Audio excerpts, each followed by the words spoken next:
You've tuned into The Mountain Gardener with your host, Ken Lane. Gardening, it can be challenging, but with these simple insider tips, you'll reap huge rewards.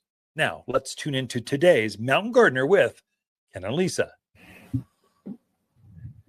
And we are back with Lisa Watters-Lain. She comes each week and just shares her garden insights and a different perspective.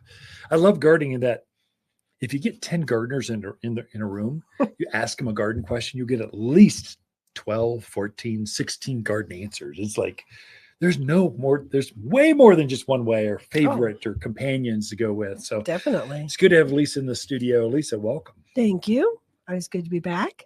Why? Because I get a break from work. Okay. Yeah, I get to spend time with a very handsome man. He's so smart and brilliant, and he's given me 4 children, and I'm hoping for 5. 4 grandchildren? No. Unless it's a dog or a cat, you ain't getting it. Plenty of those too. Anyway, so we own a garden center together, Watters Garden Center. Lisa, her father started the garden center, Watters Garden Center, Harold Watters. So she is a Watters. Harold had 4 very pretty daughters. And I took a liking to the youngest, and I think the most vibrant of all. Smartest, definitely. Smartest, prettiest, and smartest. Just kidding. No, I'm not. It's very serious. I am, but I don't think my sisters listen to the show, so we're fine. Even if they do, it doesn't matter. I didn't marry them. They aren't working in the garden center. Nope. They're over in Portugal right now, or wherever they're at. Okay. All right. So enough of that silliness. So yeah, spring is springing. It's definitely been beautiful weather. Looking at some of the fruit trees, some of those early blooming guys are kind of really setting their buds. It's March. So it's time. Yeah. Wow. I can't believe it's March already. After that last snowstorm, I went, that is it. I'm tired of winter. I'm sick of this. And then it turned to spring and I went, I'm happy now. It's sunnier, brighter, better. It is. The plants are happier. They said the same thing. Right. Yeah. The soil temps are starting to warm up. They're going, yay. So I brought in a couple of just early spring flowers, some of my favorites. The first one, the listeners can't actually see that. The podcast folks about can. It.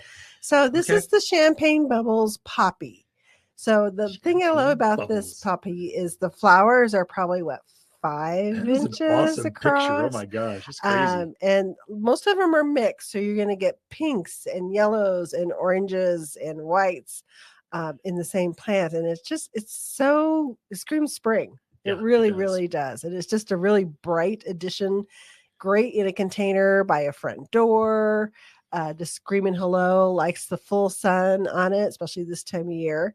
Just so pretty. I think poppies, for those folks that are just listening, not watching. So the Apple folks, thank you very much. Spotify folks, hey, we love you guys. Thanks for tuning in the podcast. The radio folks, poppies are like California poppies, the orange one. It is a cousin of that, only it's on steroids. So it's got the same exact foliage as a California poppy, but the flowers elongate 5 times the height. So it's standing 18 inches above, and then the flowers are, instead of an orange, silver dollar size, this is baseball size, bright pink. But it's got the same poppy flower. It's got a nice eye in the middle. It's got a yellow ring, then bright colors. Pollinator, bees love them. Mm-hmm. Poppies are very good at bright days, cold nights. They're not going to be affected by snow and frost. You have to cover them. They're happy with that. Yeah. And then you'll see, look at all those buds underneath. So it's got 2 flowers on top that are the size of baseballs, and it's got 2, 4, 6, 7 additional buds sitting there waiting to open. So when this flower gets done, you cut it back as close to the foliage as you can, and the next flower buds take over. And it'll bloom like this all winter. It's crazy. Yeah, all spring. Right, long time. So it's a great one. So the other one that I think always kind of announces spring and is a great plant for here to go through all season is the snapdragon.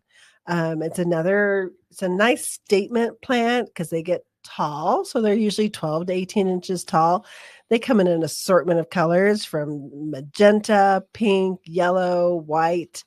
And it just is great because it's animal resistant. So if you can't put your pansies out in the kale because of the javelina, you can put out the snapdragons and enjoy those. So this one is the magenta one. I don't smell that.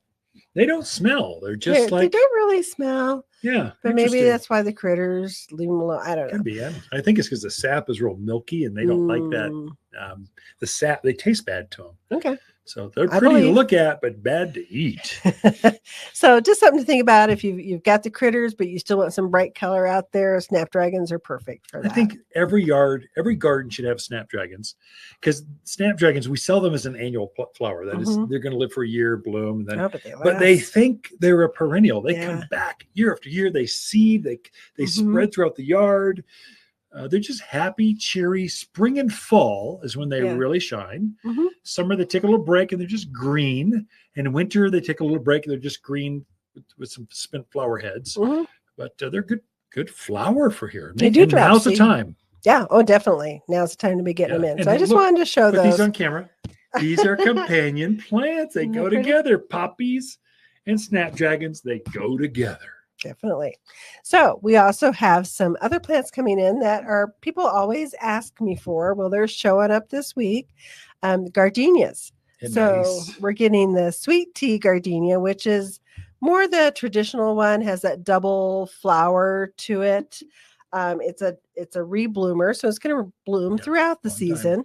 So we're getting those in, and then we're also getting the sweet star, which is more of a single flower, a simple flower to it. Classic. Oh, yeah. Pretty. And just as fragrant as the double. It really, really is. We had that one for years, and I loved it. They both just smell wonderful.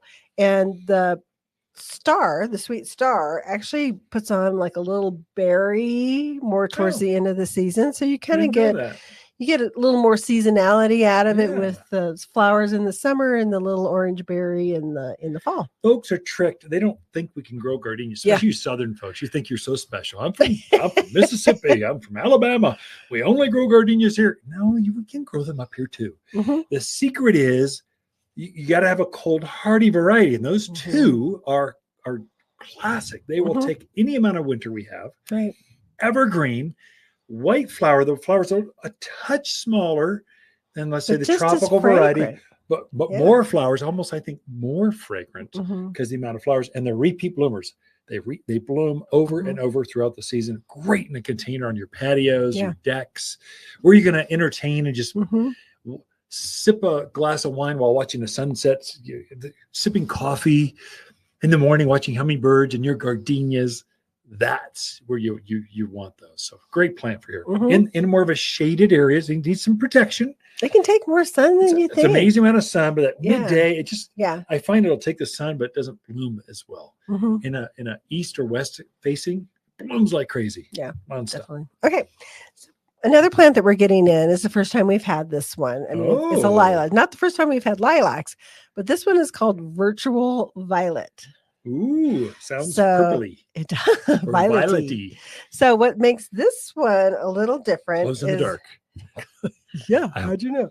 No, the leaves actually have like a aura or a ring of purple around the leaves. Oh, cool. And then so that's the new leaves will look like that. Then they'll green up.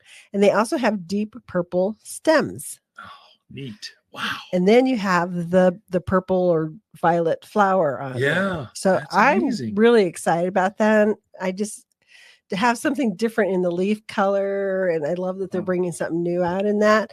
It's going to be one of the bigger ones, kind of your 6x6 ones out there. Yeah. But what a fun one to try. I think that snag one for us before all the listeners grab them. Would you just kind of, because we'll get 20 of them in and they're gone in a Saturday. So because they're so new and different, grab one and we'll decide whether to plant it or what to swap out later. Just pull a rose bush out. Oh, get too big and old. Yeah. Could be a poor rose. Yes, definitely. We're also getting a new one. Out of time. I'm out of time. I mean, Pink Teeny. Come and talk to us about the Pink Teeny. You had to get it in. Pink Teeny. What's a purple one? Virtual Violet. Virtual Violet. Thank you, Lisa. Ken and Lisa Lane, the mountain gardeners throughout the week. We love talking lilacs, gardenias, snapdragons, and poppies here at Watters Garden Center.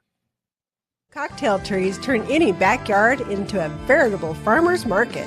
At Watters, we've grafted onto one tree different types of cherries, apples, and pears for easy backyard fruit picking. These small fruit trees grow in containers just off the patio in smaller yards.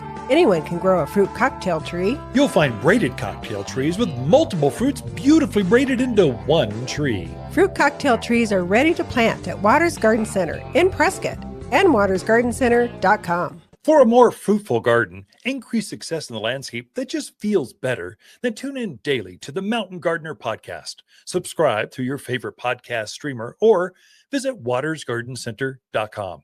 Better yet, visit me directly right here at Watters Garden Center.